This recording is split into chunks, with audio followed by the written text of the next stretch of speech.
எங்கள் உயிர் மூச்சாக விளங்கும் தமிழக வெற்றி கழகத்தின் தலைவர் அவர்கள் ஒரு ஈர்ப்பு சக்தி, பல நல்ல உள்ளங்களை எப்போதும் ஈர்க்கக்கூடியவர். இளைஞர்கள், இளம் பெண்கள், தாய்மார்கள் என தளபதி பின்னால் ஒரு படையே இருக்கிறது. இந்த கொள்கை குடும்பத்தில் ஒரு முக்கியமான மாமனிதர் சேர்ந்துள்ளார். அரசியலில் அரை நூற்றாண்டு காலம் அனுபவம் கொண்ட அண்ணன் செங்கோட்டையன் தான் அது. கட்சிக்கு விசுவாசம், தலைமைக்கு மரியாதை, தொண்டர்களுக்கு அரவணைப்பு, இதுதான் அவரது அரசியல் இலக்கணம்.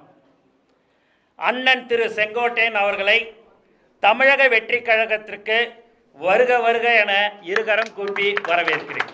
நன்றி, வணக்கம்.